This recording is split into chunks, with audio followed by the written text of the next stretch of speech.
Bonjour, aujourd'hui nous allons voir les relations du second degré.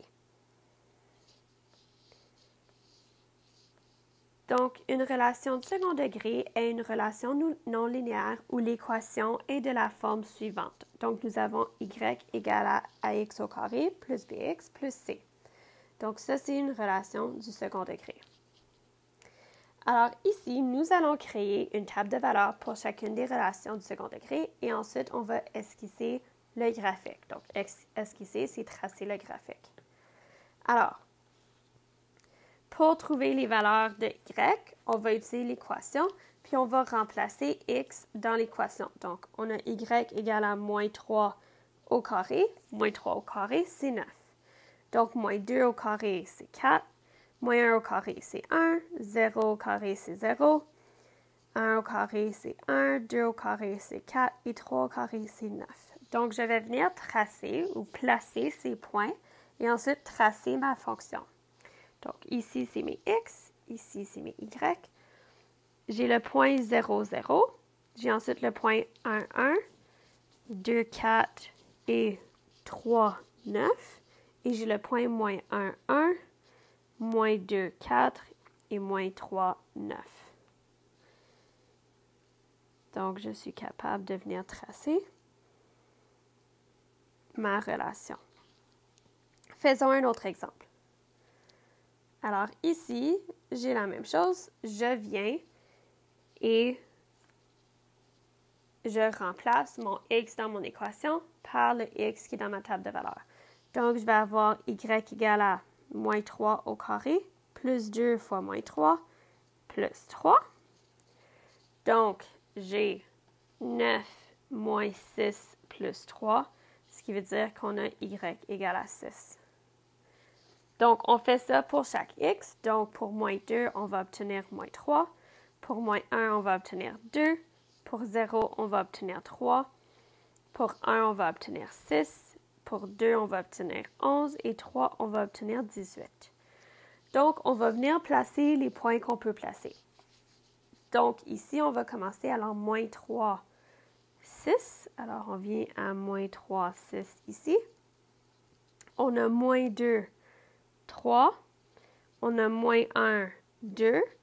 On a 0, 3. On a 1, 6. Et le 2, 11, c'est à l'extérieur du plan cartésien que j'ai moi-même. Mais si vous êtes capable de venir le mettre, fantastique. Là, je peux venir tracer ma relation avec les points que j'ai obtenus. Essayons un autre exemple. Ici, j'ai y égale à moins x au carré plus 5. Donc, je vais avoir, pour trouver mes y, je vais faire moins 3 au carré plus 5. Donc, je vais avoir moins 9 plus 5, donc moins 9 plus 5, ce qui veut dire que y sera moins 4 quand x égale à moins 3. Donc, je vais remplacer les x comme j'ai fait pour chaque valeur de x que j'ai. Donc, à moins 2, j'ai 1. À moins 1, j'ai 4. À 0, j'ai 5. À 1, j'ai 4. À 2, j'ai 1. Et à 3, j'ai moins 4. Donc, je vais venir placer les points dans mon plan cartésien. Je commence à moins 1, puis à moins 3, pardon, puis j'ai moins 4. Fait que moins 4 n'est pas dans mon graphique. Puis c'est correct. Fait que là, je vais aller à moins 2. Donc, j'ai moins 2, 1. J'ai moins 1, 4. J'ai 0, 5. J'ai 1, 4. J'ai 2, 1. Et j'ai 3 moins 4. Donc, encore une fois, je ne suis pas capable d'atteindre dans mon plan cartésien. Alors, je trace avec les points que j'ai dans mon graphique et j'obtiens la parabole suivante. Donc, vous avez remarqué que pour A, B et C, on avait des formes de U, donc des U qui allaient vers le haut ou des U qui allaient vers le bas. Et ça, c'est ce qu'on appelle des paraboles. Vous allez aussi entendre qu'on les appelle des fonctions quadratiques. Alors, du vocabulaire pour vous assurer de bien comprendre. Alors, les relations du second degré sont-elles des fonctions? Oui, elles sont des fonctions parce qu'elles passent le test de la droite verticale. Alors, si tu ne sais pas c'est quoi le test de la droite verticale, va voir la vidéo 4.1 des relations et fonctions pour savoir c'est quoi. Puis ici, la représentation graphique d'une relation du second degré a la forme d'une parabole. Donc, d'une parabole.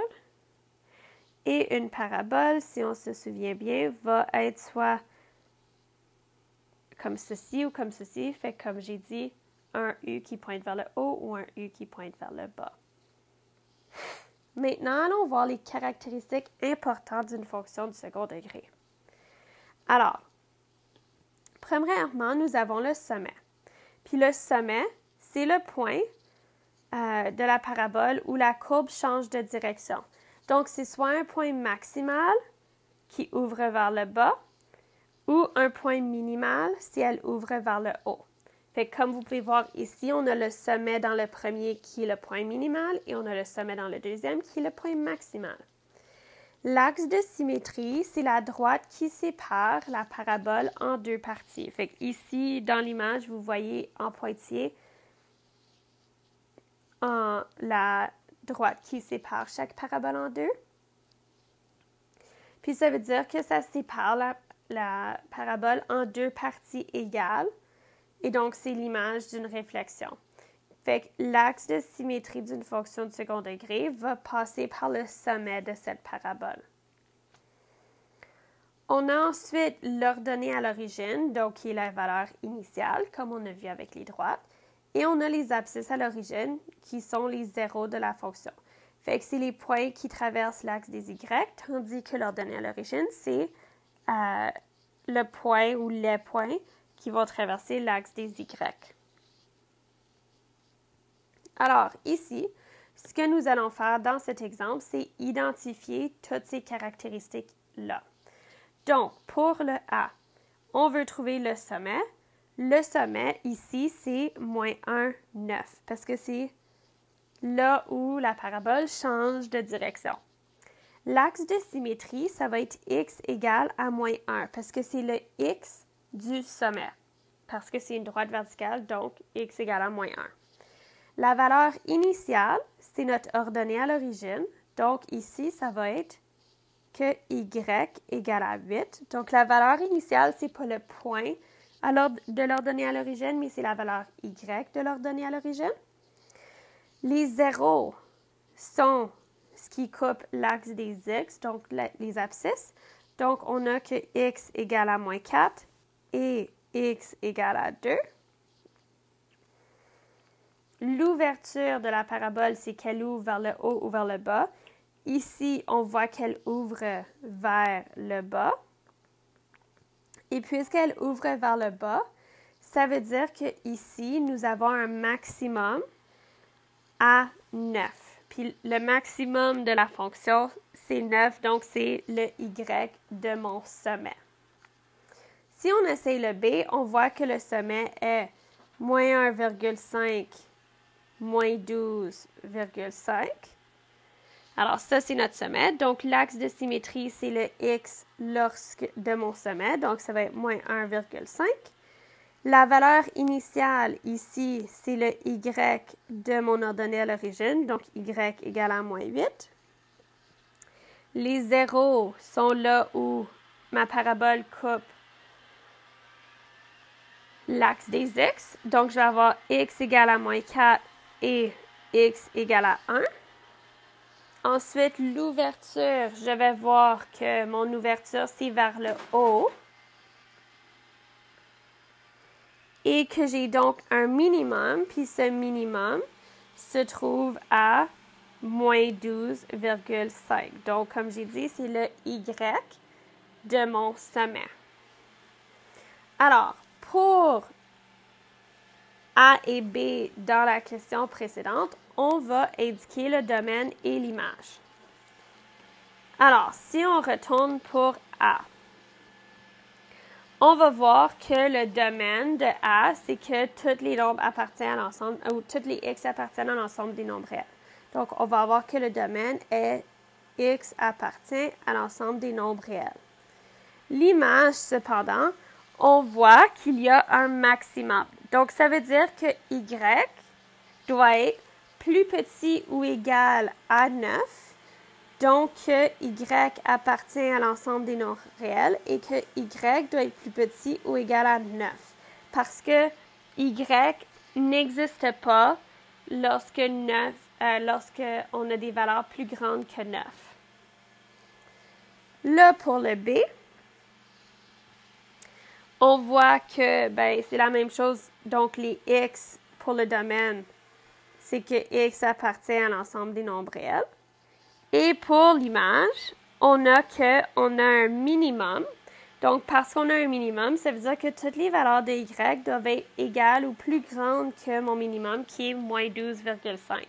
Donc, je vais dire que y appartient à l'ensemble des nombres réels et que y doit être plus grand ou égal à moins 12,5. Alors, j'ai pu trouver le domaine et l'image de ces deux fonctions-ci, donc de ces deux fonctions du second degré. Alors, maintenant, on va apprendre c'est quoi les différences finies. On peut déterminer à l'aide des différences finies si une relation est linéaire ou du second degré. Alors, on va voir que les premières différences sont constantes quand c'est une relation linéaire et que les deuxièmes différences sont constantes lorsque la relation est une relation du second degré. Autrement, la relation n'est ni l'un ni l'autre. Donc ici, on va venir faire les premières différences. Alors, on voit qu'on a notre équation, fait qu'on va remplacer x dans notre équation, fait qu'on va faire 2 fois 0, moins 5, donc on a moins 5. On va faire 1 fois 2 qui est 2, moins 5 qui est moins 3, et on va continuer comme ça. Là, on va continuer, donc on va faire moins 5, moins 7, moins 7, pardon, fait que moins 5, moins 7, puis on va obtenir 2. On va continuer à faire ça, fait que moins 3, moins 5, c'est égal à 2 aussi.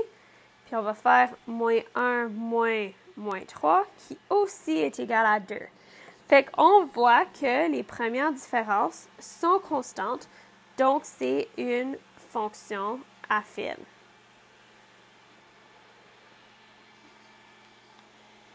Si on fait la même chose pour le B, alors on trouve les valeurs des y qui nous manquent. Donc on a à 0, on a 2, à 1, j'ai moins 4 et à 2, j'ai moins 10. Je vais venir faire 2 moins 8 qui me donne moins 6, moins 4, moins 2 qui est égal à moins 6, et moins 10, moins 4 qui est égal à moins 6 aussi. On voit que les premières différences sont constantes, donc on a une fonction affine.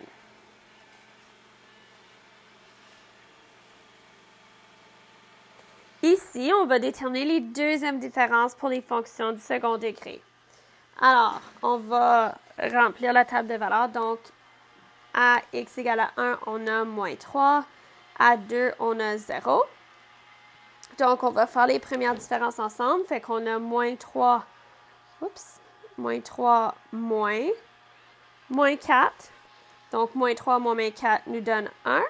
Et ensuite, on va avoir 0 moins 3 qui nous donne 3. Fait qu'ici, on voit que les premières différences ne sont pas constantes. Mais on va maintenant faire les deuxièmes différences. Fait qu'on va faire 1 moins 1 qui nous donne 2. Et on va faire 3 moins 1 qui nous donne 2. Donc, nos deuxièmes différences sont constantes. Donc, c'est une fonction du second degré. On va faire la même chose pour le B. Donc, on remplace nos x dans l'équation. Fait qu'à 0, on a moins 1. À 1, on a 4. À 2, on a 13. On vient faire nos premières différences. Fait que moins 2, moins 1, qui nous donne moins 3. Moins 1, moins 2, qui nous donne 1. 4, moins moins 1 qui nous donne 5. Et on a 13 moins 4 qui nous donne 9. Là, on va faire les deuxièmes différences. Alors, on a 1 moins 3. On obtient 4. 5 moins 1 nous donne 4. Et 9 moins 5 nous donne 4. Nos deuxièmes différences sont constantes, donc nous avons une fonction du second degré. Alors, ici, avec les trois exemples que nous avons, nous allons déterminer si chacune des relations est linéaire du second degré ou ni l'une ni l'autre. Fait que commençons avec le A. Fait qu'on va faire ici moins 5 moins 8. Donc, moins 5 moins 8, c'est 3. On va ensuite faire moins 2, moins 5. On obtient 3. 1 moins 2, c'est 3. Et 4 moins 1, c'est 3. Les différences sont constantes. Donc, les premières différences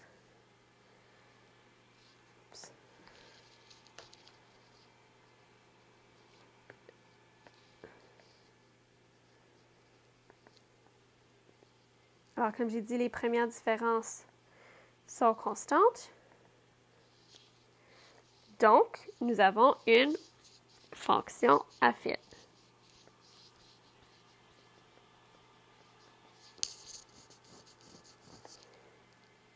Essayons le prochain. Alors, on a 7 moins 17. Alors, 7 moins 17, c'est moins 10. 1 moins 7, c'est moins 6. Moins 1, c'est moins 2. Et 1 moins 2, c'est 2. On voit que les premières différences ne sont pas constantes. Donc là, on va faire les deuxièmes différences. Fait qu'on fait moins 6 moins 10, on a 4. Moins 2 moins 6, on a 4. 2 moins 2, on a 4. On voit que les deuxièmes différences sont constantes. Donc, parce que les deuxièmes différences sont constantes, nous avons donc une fonction du second degré.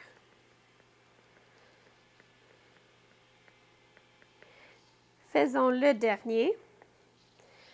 On a ici, première différence, donc 0 moins 1 qui est 1, 1 moins 0 qui est 1, 8 moins 1 qui est 7 et 27 moins 8, qui est 19. Donc, première différence ne sont pas constantes. Deuxième différence, on a 1 moins 1, 0, 7 moins 1, 6, 19 moins 7, on a 12.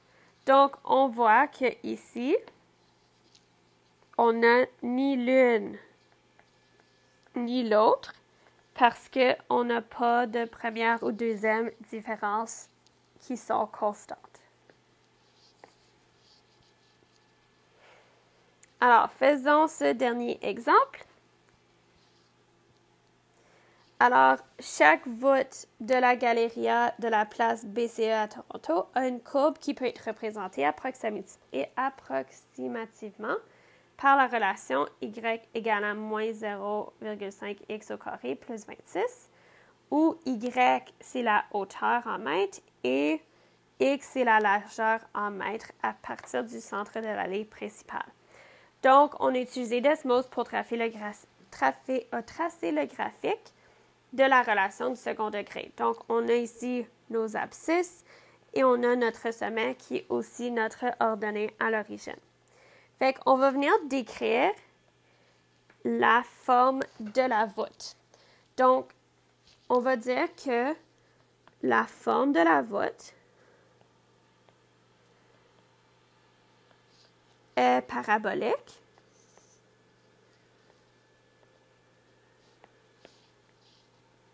Puis la parabole est symétrique par rapport à la droite verticale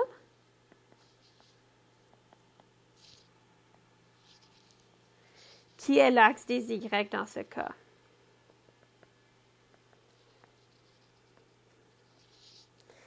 Donc, le sommet, parce que notre parabole ouvre vers le bas, le sommet est un point maximal pour notre fonction du second degré. Ici, on va venir déterminer la hauteur de la voûte. Fait que, juste en regardant, la hauteur, c'est le Y du sommet. Donc, la hauteur de la voûte, c'est 26 mètres. La largeur, c'est ici, c'est d'une abscisse à l'autre. Fait qu'on va faire, pour calculer, on va venir faire de moins 6,876 à 6,876. Donc, c'est comme si on faisait pour la largeur que 2 fois 6,876 nous donnait donc 13,752. Donc, on a que la largeur de la voûte, c'est 13,752 mètres. Finalement, on va indiquer le domaine et l'image du modèle du second degré dans cette situation. Fait qu'on voit ici que la voûte commence à 0 dans les Grecs et va jusqu'à 26 et qu'elle va de moins 6,876 à 6,876 sur l'axe des X. Donc, pour représenter cela, on va dire que le domaine est égal à X qui appartient à l'ensemble des nombres réels, mais que X se situe entre moins 6,876 et entre 6,876. Parce qu'ici, on est en train de représenter la situation, même si Desmos a tracé en dessous, donc montrant comme si les X continuaient. La voûte telle qu'elle arrête au sol, donc notre sol, c'est X égale à 0. Y égale à 0, pardon. Et maintenant, notre image, bien, on va encore avoir que Y appartient à l'ensemble des nombres réels, mais que Y doit se situer entre 0 et 26. Donc, on a cette hauteur maximale.